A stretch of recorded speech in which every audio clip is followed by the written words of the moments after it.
it going? Good. How are you? I'm great. Good. Yes. Welcome to Woman Warrior Wednesday. I'm super excited to have you here with us. For those that are joining in, first of all, happy Hispanic Heritage Month. Today is the day that we start to celebrate.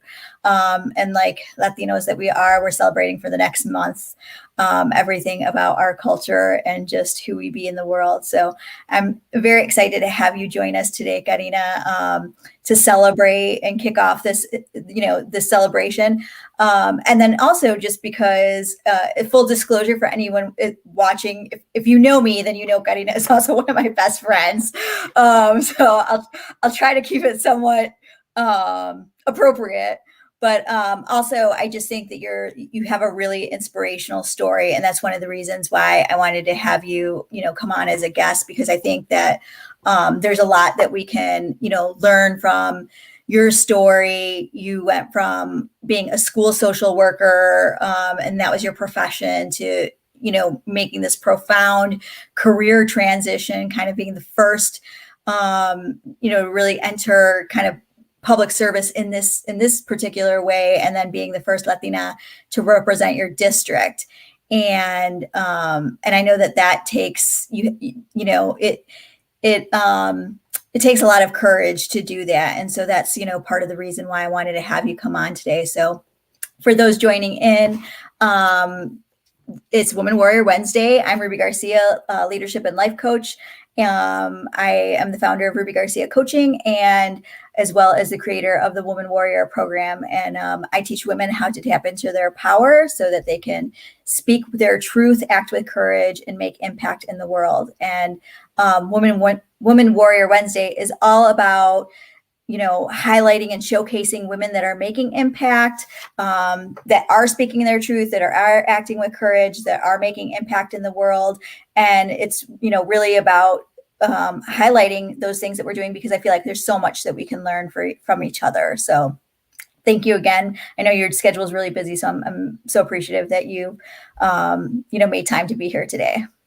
My schedule is never too busy for you because, like Ruby said earlier, we are the best of friends, and I will date ourselves proudly because as Latinas, we know that women age and become more mature, and we have all of these beautiful life lessons that we bring with us. So I'm going to age us. So we've known each other since 1997.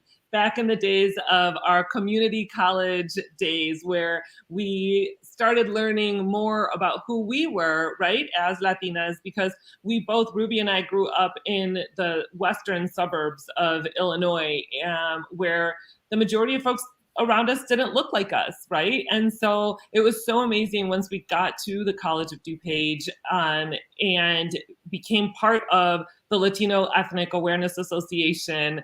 Many people might be like, oh gosh, community college, Latino club, like that's what you guys did. But it was, and we did it proudly. We were so just thankful for that fellowship that we were able to have with our with other Latinos from DuPage County. And if you know DuPage County, back in the day, it really was a very it wasn't very diverse. Politics in DuPage County were dominated. Am I breaking up? Sorry. A little bit. Okay. So back in the day, DuPage County was dominated by Republicans, by basically white male Republicans when we were growing up. And so that only recently started to change. So those were really my really precious memories in my heart when you and I met, in the folks in Leah who really helped uplift us and helped educate us about the Latino the Latino process here in DuPage County, in Illinois, and in the United States. Yeah, and I really appreciate that, because I think for me that was such a critical point of my developing into my personhood, is just having that connection and bond to other Latinos that, we're kind of like, us, first generation, like, wanted to hang on to the culture, but also we're maybe, we were already assimilated because this is all we really knew. And so it was, one step, one step being very American, one step, really hanging on to that Mexican part of us. We're both Mexican. So just really clinging to that culture. And yeah, that was really formative, I think, of our history. And I always, even joke with my 14-year-old son that, hey, when you go to college, you can be part of, whatever Latino organization. You'll have friends for life, right? Because we've been friends for quite a while, over 20 years now. So I'd love for you to share with us a little about your trajectory, because you didn't start off in, you didn't go to school, study public policy. You were thinking about public administration. Your heart was really as a social worker. And I know you spent, many years in the West Chicago School District as a social worker. Tell me a little about your trajectory from social worker to where you are now as Illinois State Senator. Yeah, so you're right. I had never thought that I would one day run for office. I loved my job as a school social worker. I worked here in the community where I actually grew up, which is West Chicago. And, it was amazing. One of my favorite titles that I've ever held is the title of Ms. Villa, and kids walking down the hall, hey, Ms. Villa, hey, Ms. Villa. Like, that's just one of the things that just still now just brings a smile to my face thinking of that. And some of my former students who are now parents as well will still see me in town and they'll be like, Ms. Villa, how are you? And so it's just one of my favorite things, because those students and their lives and their parents' lives are really what taught me the struggles of the Latino community, their stories with issues with mental health, with accessing healthcare, with accessing good paying jobs, as well as affordable housing. These were all common conversations that I had day in and day out as a school social worker. So when I left West Chicago, it was 10 years into my career. I had been approached by someone about potentially going and working for this agency that did basically, we did professional development for teachers around DuPage County, as well as coming in and doing one-to-one support for complicated students that had complicated behavioral concerns. And so that to me really felt like it was something that I was going to love doing. And it was. I absolutely loved it. I loved interacting in that way with so many different professionals throughout DuPage County. That also really gave me an insight of the disparities that we have in our public education system, because West Chicago is one of the poorest communities in DuPage County. And because of that, the lack of funding historically to these school districts like West Chicago left us wanting for so much. The funding formula has since changed, but when I moved from being a school social worker in West Chicago to then being a behavior specialist and going and visiting different school districts in DuPage County, I mean, my jaw was on the floor in terms of the haves versus the have-nots. I saw it.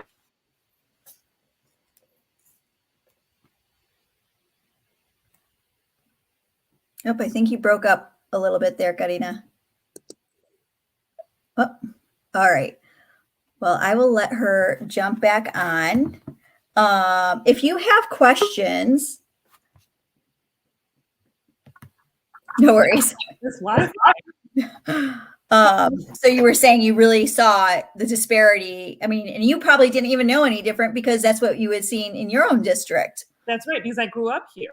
This is the school district I went to in West Chicago. So when I left, I still had this feeling of like, I don't want to fully leave West Chicago, right? And so that's when I ran for school board.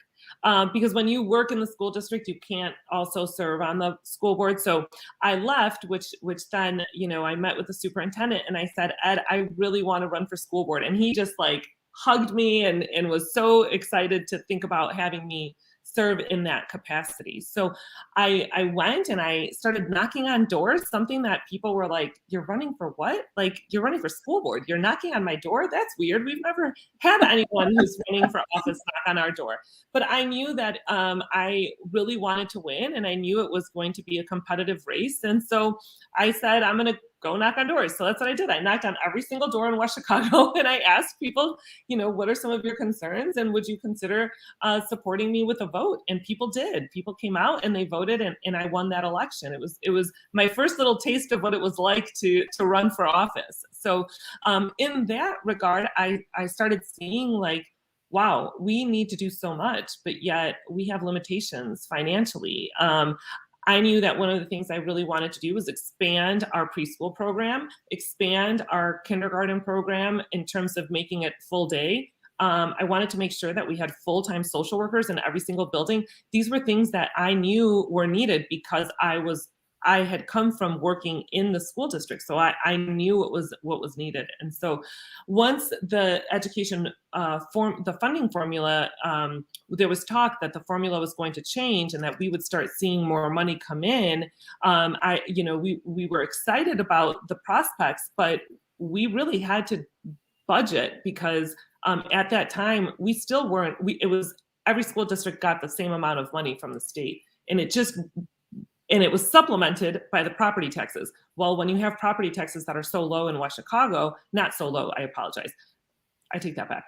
When you have property values that are so low in West Chicago, that then didn't allow for this overabundance like some of the neighboring communities of West Chicago. They have multi-million-dollar homes, so there's a bigger tax base, right? Right.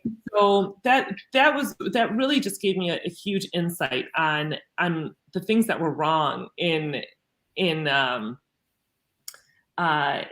the world, I guess, in the world of education. So then from there, I worked a few years in that role. I had been used to having amazing mentors when I worked in West Chicago. When I went to go work for this organization, I just didn't feel that same level of mentorship and support. So I'm not one to stick around when I am feeling like there's where I feel like I'm not having the support that I deserve, right? And so I decided to leave, and I went to go work in Villa Park then as a school social worker once again. When I was in Villa Park, there was a lot of things happening in Illinois.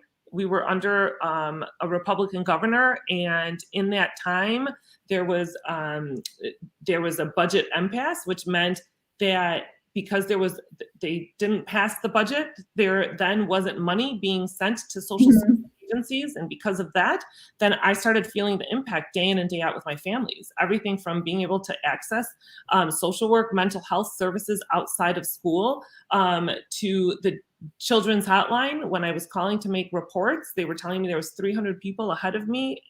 Never in my trajectory of my, at that point, 13-year career had I ever experienced such waiting lists for DCFS. And the list goes on and on and on as to how I felt that the impact directly on the students. So I started getting to a point where I was like, where are the leaders? Who's standing up? Who's doing something about this?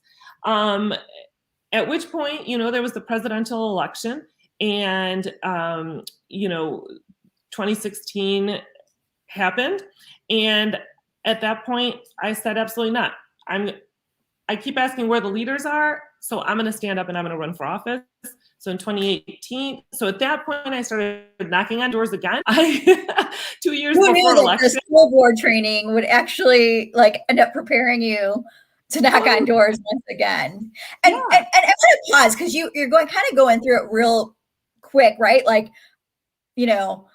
I decided to step in, but really, what was let's dig into that a little more, because that's huge to say, you have now 13, 15 years as a social worker, and you are potentially leaving behind this career, and you're not even sure of the outcome, and you're investing, time, money, resources, your livelihood.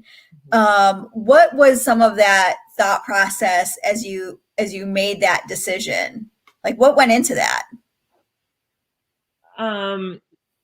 There has to be a certain level of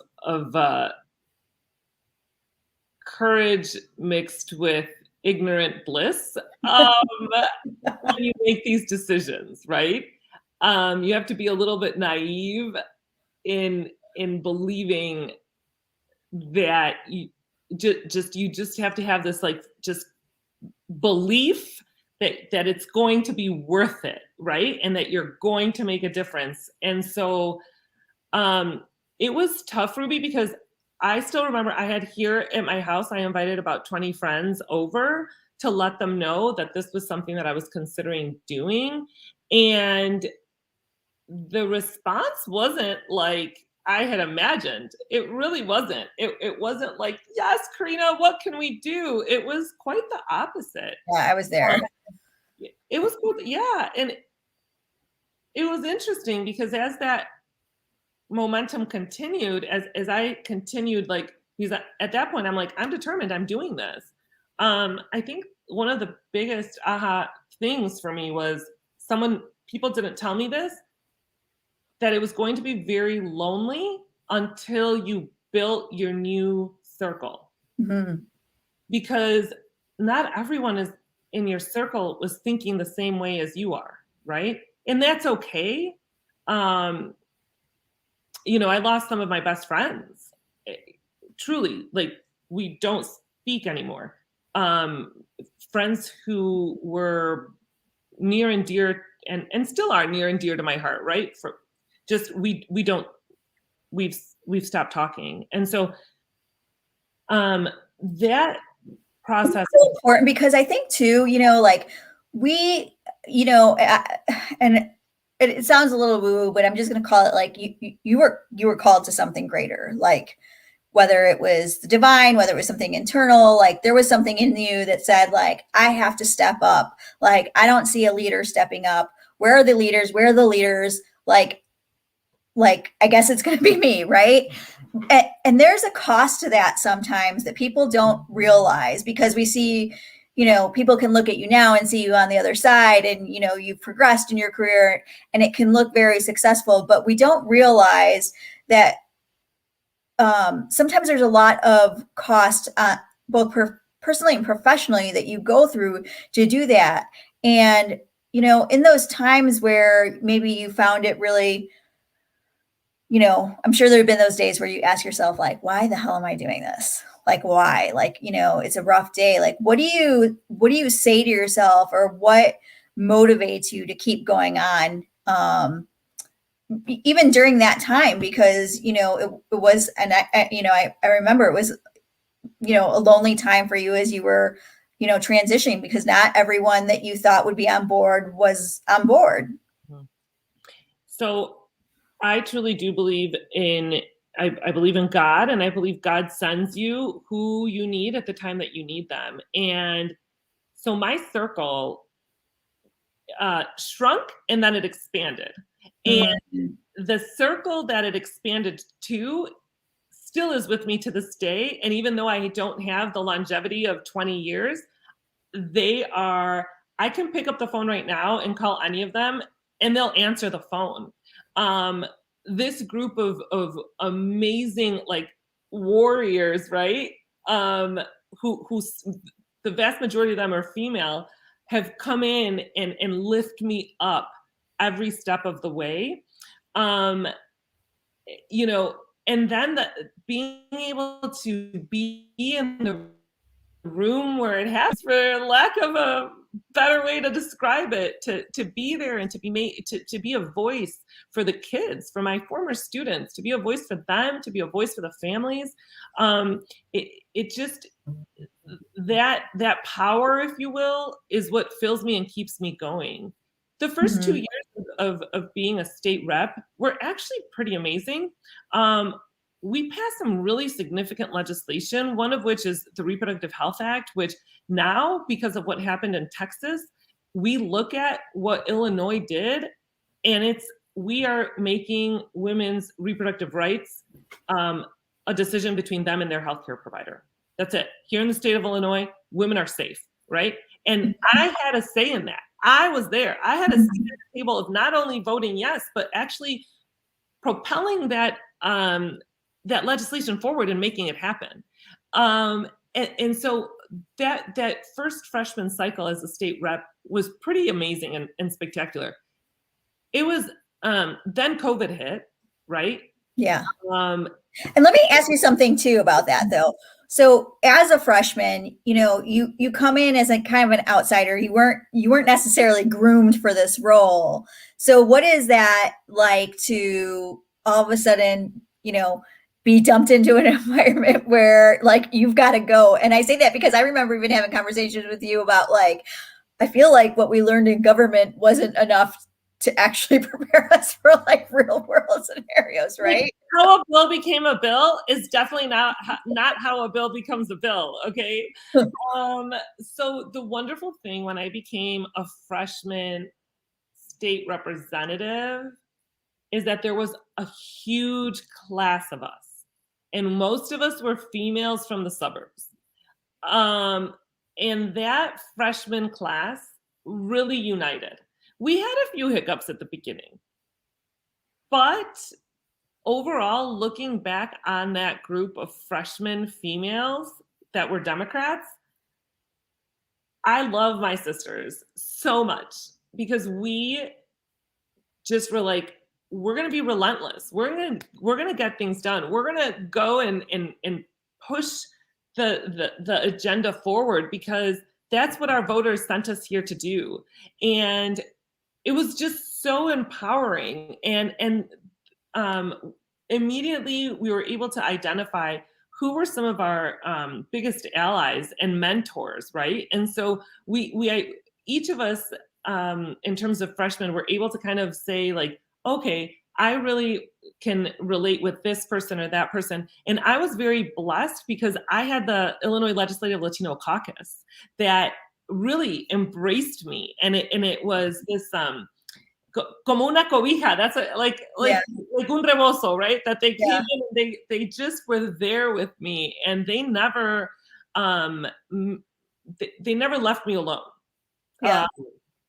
I'll be eternally just indebted and grateful to my freshman female sisters and to the Illinois Legislative Latino Caucus for really just helping me through as a freshman in the House. Nice. Yeah, and I remember you at your first meeting with the Illinois Latino Legislative Caucus because those are things that we used to sit on or be on the sidelines for, and now you're at the table, right? Like now you're actually at the table. Yeah. Message you. We were at a retreat, and Senator Miguel del Valle was there, and Senator Miguel del Valle was the first Latino elected senator in the state of Illinois. And he had come to talk to us, even though he was in Chicago. Like, he came to talk to us at College of DuPage because we asked him to, and we were like fangirling then. Yep. And so now, as an adult, I'm sitting there and I'm like, how am I sitting at this table with these giants? Like, holy cow, like someone teach me. And I remember texting you about it. Like, I can't believe Ruby, guess who I'm sitting in the room with?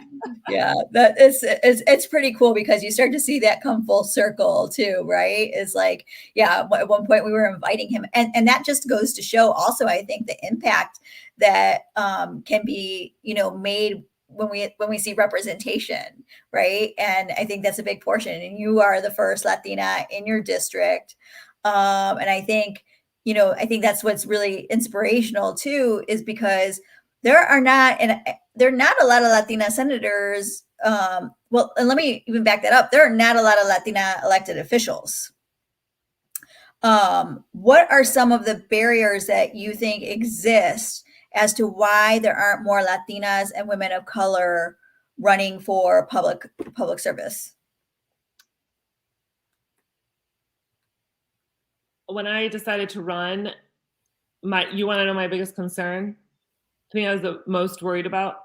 I was so worried because I'm not married and I don't have kids. And in my brain, a politician, well, first of all, was a white man, right? Because that's who had always represented me my whole life at all levels. But second of all, if it wasn't going to be a white man, it was sure going to be a married woman. And so I just kept thinking to myself, like, this is going to be a serious issue. People are going to be really not willing to vote for me, or not willing to step it up and say, we're going to help you win. And in my entire time from running the first time to then running the second time for Senate, that never came up except for once. And it was just a sweet older lady in this room of retirees who I was speaking to about the race. And so she asked me, "Are you married?" And so I responded and just said, "No, I'm not. Why? Are you going to introduce me to your grandson?" And the whole room just started laughing. And then we went on with the conversation, and that was it. Truly, that is the only time that it has come up. And but I was putting limits on myself by thinking that, right? And so when you say, why do you think women don't run? I think that women of color, think of ourselves, it's like sometimes we think like we can do whatever, we can conquer the world, but then other times, like just underneath that level, we're telling ourselves something else. So that's one thing. Another thing, we haven't been naturally brought up in these spaces. Mm-hmm. Our parents were working 24/7, right? Our parents, like, and I know this is true for you too, Ruby, like when it was like, it's time to go to college, it was like, you need to go to college, but that was it. It wasn't, and let's go on 15 college visits. I never went on one college tour ever. And let's sit down and fill out your forms. And, let me proofread your, student statement or whatever, personal statement. Like, they were working, right? They were working, and we knew that they wanted us to do better. And that was it. And so I think, they didn't naturally say, hey, let's go join this Democratic organization or Republican, because, as we know, many of our parents are Republican, myself included. And so, it was but go ahead, sorry. It was just never something that we did. We went to church on Sundays, and we learned about saving $1 for a rainy day, and we learned a bunch of amazing things, like how to throw a good party, which then translated for me into how to throw a good fundraiser, and the value of work ethic. I learned that quick. That's why I was able to go and knock on so many doors and win these elections. And so they taught me some really valuable things that then translated into me being able to get here. But it wasn't like a natural environment that I grew up in, especially out here in suburbia, because I do think that in the city, young Latinos have a little bit more direct touch with, whether it's like their aldermen or other local elected officials. I think it's a little more common in Chicago than it has been for us out in suburbia. The other thing is let's face it, Ruby, financially, is extremely difficult.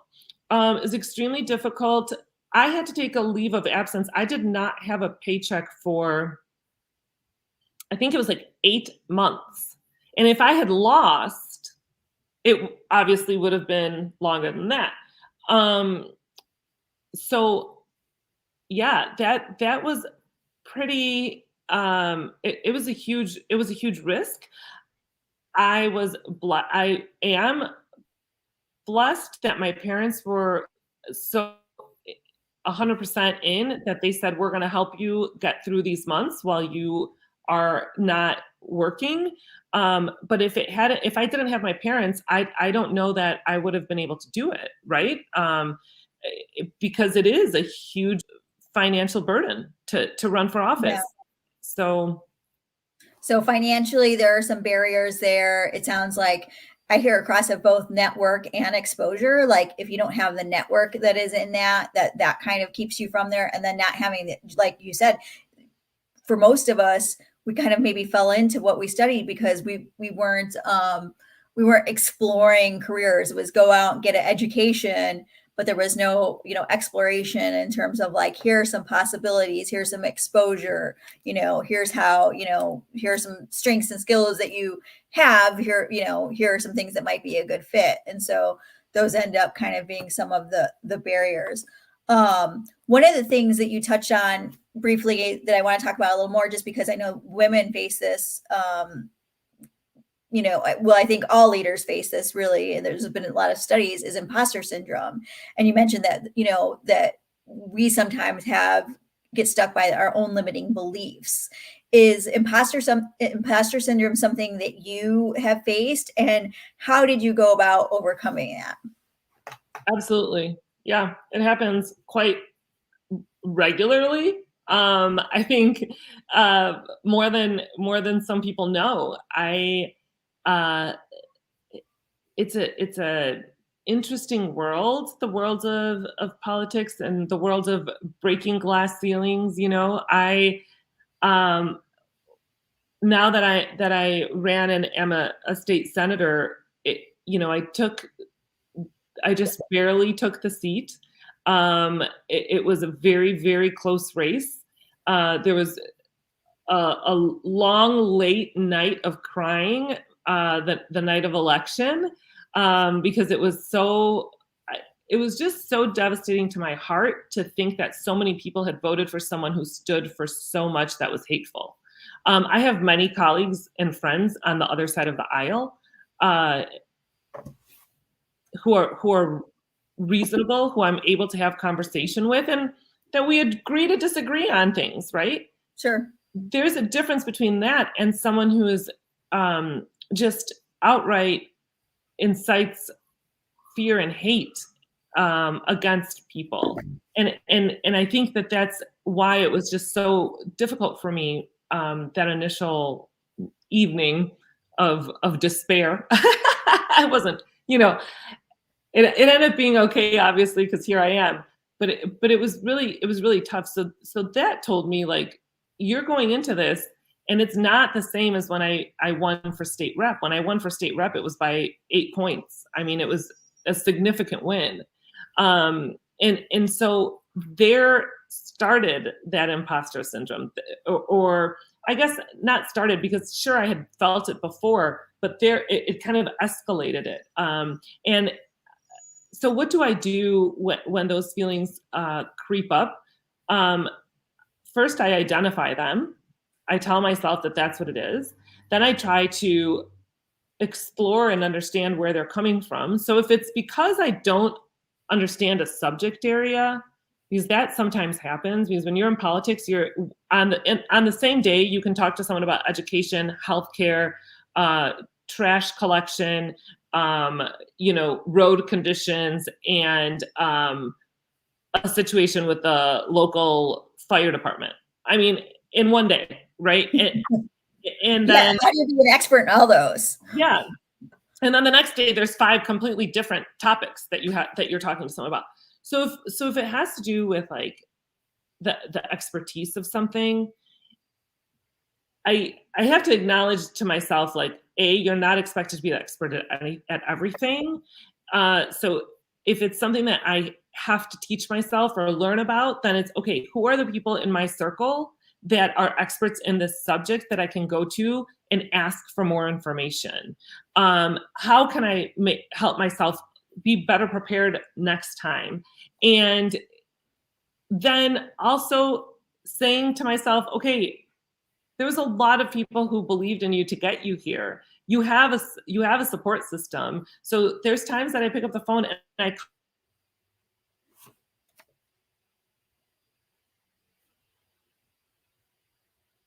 Nope, I think you froze again. Sorry, this Wi-Fi Okay. situation. Okay, no, all right, you're back. So this group of supporters who have gotten me where I'm at, my grassroots team, whom I absolutely love and adore, I will pick up the phone and give one of them a call, or give you a call and be like, Ruby. So Yeah, we have our weekly sessions. that's right. That's how I deal with it. Yeah. And that's so important, because I hear two things. One is that, like, sometimes the fear does set in, but you still keep going anyways, right? And that is the very definition of courage is, fear is a response, courage is a decision. And and so you decide to keep moving forward despite the fear that you're feeling in that moment. Um, and then just, the other thing is just like really, I think there's a lot of power in just naming sometimes and identifying what it is that we're feeling too, because um there's saying it says like name it and tame it, right? Because if you don't know what it is, it can kind of get out of control. Once you start really identifying what it is, it's like, okay, now I can get a handle on this, right? Like now I can go about it. Like you said, you look for the solution, you look for the support system, you look to educate yourself, you look for who is the expert, you look for a mentor, any of those things to kind of help you along in that process.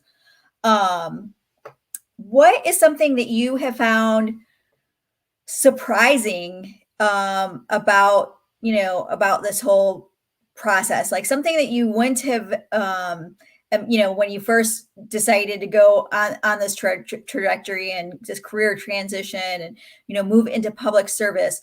What did you find most surprising about the process? I would think that the process of getting to where I'm at, the amount of truly just kind love and support that I have from my constituents. Um, those moments when I have constituents who don't agree with me on everything, but are thankful to me about something, and who say that to me. And those moments when, a parent reaches out and tells me how a piece of legislation impacted their lives for their child. Um, those moments of kindness, I think, when I ran for state rep was a time in our history when there was a lot of purposeful attempts at dividing us and from having us be afraid of our next door neighbors.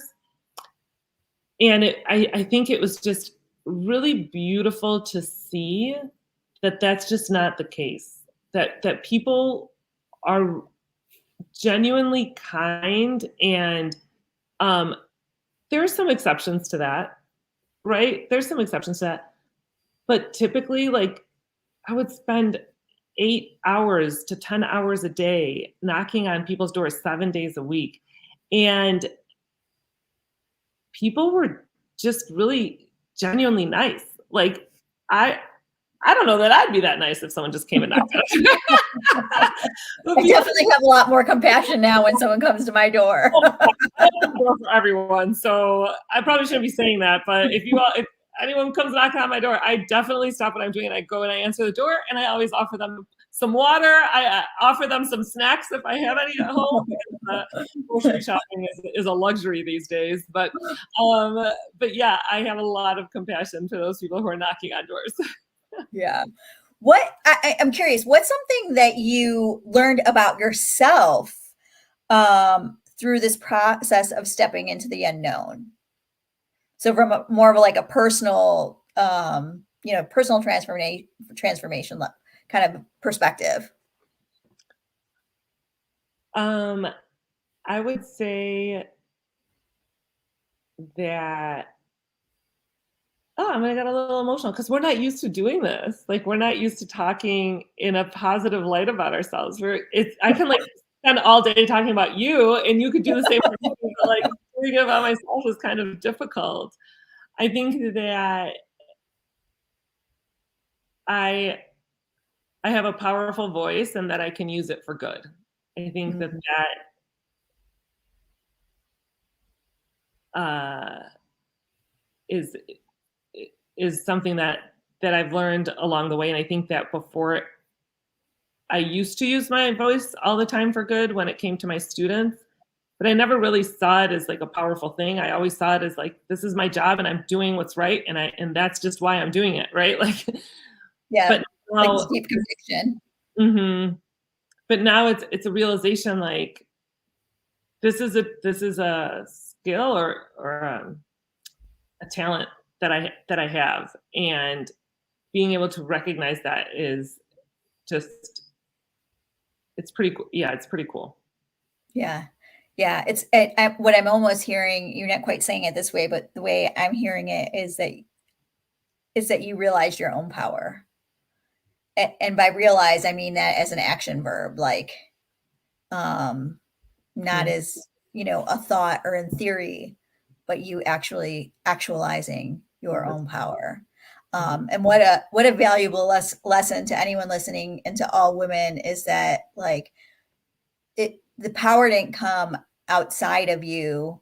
The power didn't even come because of the position that you're in, but it came through the realization that it was within, and then you acted on it. Yeah, pretty awesome. Yeah, I love that. Um, let's see here. I got so into it. I haven't looked at I have not looked at any of my questions, by the way. So, I mean, did um, you think anything else was going to happen? no. What kind of advice would you have for someone who feels like, and you didn't necessarily refer to it, but in your process, you said that, you felt like you had to step up, you looked around, there was no one there. I kind of refer to that as like there was a call, or this voice within, right? So what would you say to someone else who has a call, whether it's, to be in public service, whether it's to be an entrepreneur, whether it's could be anything, jumping in a relationship, that feels that they have that, they're hearing that, pull, or that call, and, but they're hesitating. What kind of advice would you give to someone who's in that space? I think that what I would say is, we as women have um, something inside of us that has been suppressed for a very long time, that people don't really talk about it. It's this, whether you want to call it a sixth sense, or if you want to call it our instinct, our maternal instinct. Even if you're not a mother, you have this, there's something within as a female that helps you. It's something that can help defend you in certain situations. It can help you get away when you're in danger. But it also, that sixth sense is also there to help propel you forward. And so if there's this like relentlessness within you that says, like, I want to do this, and you just can't get away from that feeling that this is what your next step should be. Really listen to yourself. Really listen to that, to that feeling, to that thought. It's like it sits in your core, and sometimes it can be saying, "Get away from this. This is so bad. Get away from it. Like, don't stay here." So listen to it when it says that. But it can also be this like beautiful thing. It can be this beautiful thing of like, you really need to do this, like this, like Like go. an invitation. Yes, and right, exactly, an invitation to go forth. Um, there was a gentleman. There was an African family when I was working in schools, and there was a situation. I don't want to disclose too much, but it was a situation with his son. And what I was saying was right. What I was saying at this meeting about this family's son was right. And the mom was having a real hard time and getting very upset with me about what I was saying. And the father was there, and they had an advocate there, and this whole family. And I finally stopped talking because I kept trying to explain myself and to say things in a kind of in a different way. I wanted to make sure it wasn't like a cultural difference with the way that I was saying things. So I kept trying to re-explain it and explain it in different ways. And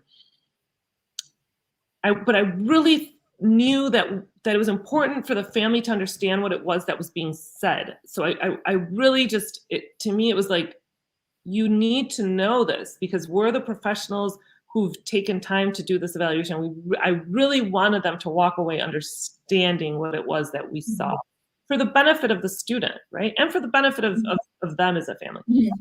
So the father looked at me and he said, because he saw me stop, he saw it, like he saw me just like, it was like I couldn't keep going because I knew that it was just, I felt like mom just couldn't or wouldn't handle anymore. And so I stopped and the father looked at me and he said, Miss Villa, be not subdued. Mm. It still like makes me want to cry every time when I think about that because he knew what I was trying to say. He got what I was trying to say. It was his wife that was having a really, really hard time. This was her baby that I'm talking about. Right. But yet he wanted to convey to me that he saw me and that he heard me and that he knew that what I was saying was right. And so to me, it was like, when you know and you're coming from a place of good and your heart is coming from a good space, that you're trying to do something that's positive for others, and then you need to go forward with that. And you don't subdue yourself, because that's what I was doing in that moment. I was like, I'm just going to subdue myself because I don't want to, I didn't want to cause discomfort or whatnot. And the father gave me that voice, and I will never forget that. I will never forget that moment. Yeah, that's so powerful. That is something I feel like you can carry into so many other circumstances, right? Or situations where you feel like you might want to hide out or be small or not say the thing, right? Um, yeah, that's a powerful statement. And um, and just kind of going back to that, intuition. I'm going to use the word intuition, instinct, feeling, thought, however you want to identify it, is like if it's there, it's for a reason, right? And you also said something else that I think is really important, is like, what's the intention behind it, right? What's the motive? Is it coming from a pure place? And I think that really speaks a lot to the integrity too, of that. Wow, that is that almost takes it leaves me speechless because that is so powerful. What do you think, transitioning a little bit, what do you think people misunderstand about uh, their elected officials or about being an elected official?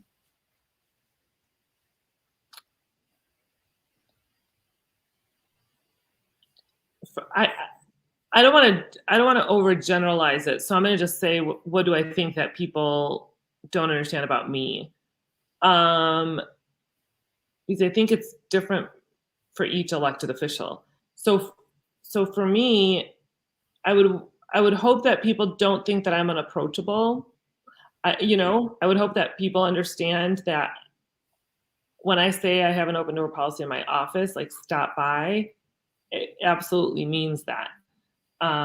During the pandemic, Ruby, it really warmed my heart that the community did reach out to me. And it was the frontline essential workers who reached out to me on a daily basis. It was their families. It was people who were not being protected in the factories and in the meat packing companies. And as a result of that, we did some pretty outstanding work. We passed some monumental legislation to protect the workers during COVID. And so I think that I would hope that people would understand that I am approachable. I think people sometimes misunderstand my role. I think that they think sometimes you know, people are like, oh, you only represent like my town. But it's like, no, I represent, a really big district that includes parts of Kane, DuPage, and Kendall counties, a little bit of Cook County too. Which is fine because I want people to feel like I only represent them, because that means I'm doing a lot of work, right, to help them feel that way. But also, I think that people get confused about what I have the power over. So like, Yeah. I don't sit on your city council. So like the laws that are happening within your city, I don't have power over that. I don't sit on the county board, so I don't have power over that. I am not a federal senator, so I don't have federal powers. So I think it's, although I would like to think that I have very positive relationships with most of the elected officials in the district, whether it is city, state, school board, the federal Congress people. I mean, I have them all on speed dial. So I would hope that people know that I have good rapport with them. And if, there's many times that if there's a difficult constituent case that has to do with a federal thing, I direct them to their Congress people who are quick to help and quick to respond. But I think that the level of power that people have over, that I have in my position, I think that sometimes people get really confused about that. Yeah, got it.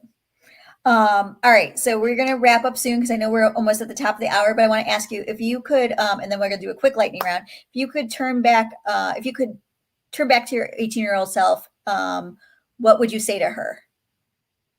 Make sure to be best friends with Ruby Garcia when you meet her. Whole other story there, by the way.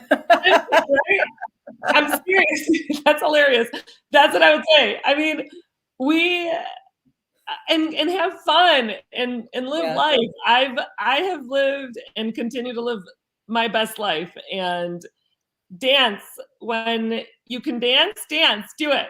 Like, get up, go dance. Like, feel the music, feel the love, feel other people's energy, live in the moment. I don't know. That's a lot of advice, but that's what I would say. That's awesome. All right, so we'll do our lightning round to wrap it up. So if you could have dinner with any 3 people, dead or alive, who would they be? Gosh, my birthday's coming up, so I'm gonna say you, and I'm gonna say Madi, because Madi is, if she's watching, she'll get pissed. Sorry, she'll get mad. And who would we invite? We'd invite Maria Hinojosa to come sit with us. Oh, there we go. That would be fun.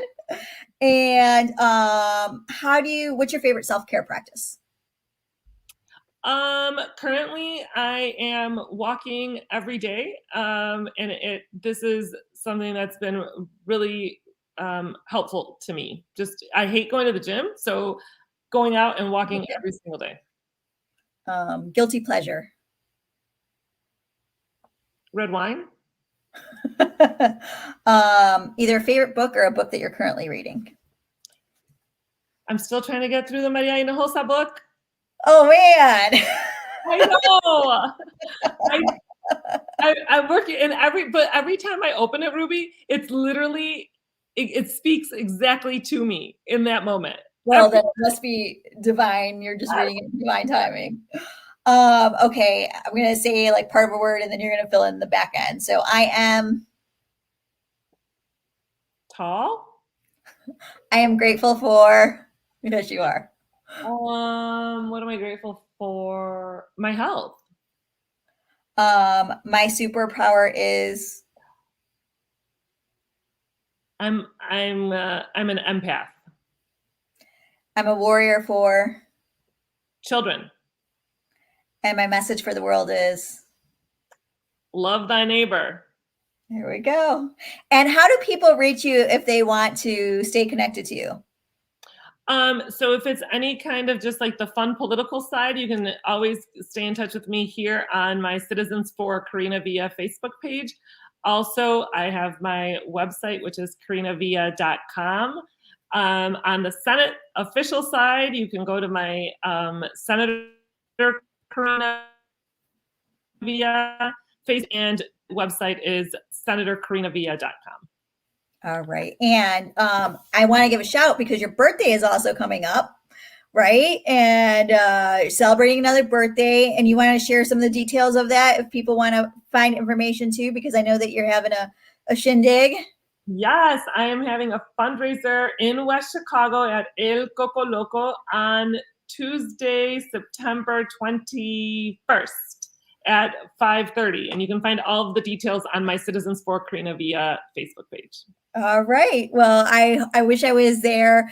If you, I'm not sure if you're drinking there or maybe after at the after party, but tacos and margaritas, and I'm so excited about the dress that I'm going to wear. Stay tuned. Ooh, yes. You have to send me a picture, but know that I'll be celebrating from in spirit. I won't be there physically, but in spirit, I will be there celebrating with you. So if you want more information, you guys can, follow Karina either on her Instagram or on her Facebook page, get details about that birthday fundraiser coming up Tuesday night at 5:30 p.m. And again, I want to thank everyone for joining in. Happy Hispanic Heritage Month as we kick it off for the next month, and have lots of celebrations. And Karina, thank you again for joining. And I just love you, and I will probably talk to you after this. Thank you. All right, thank you, everyone. Bye now.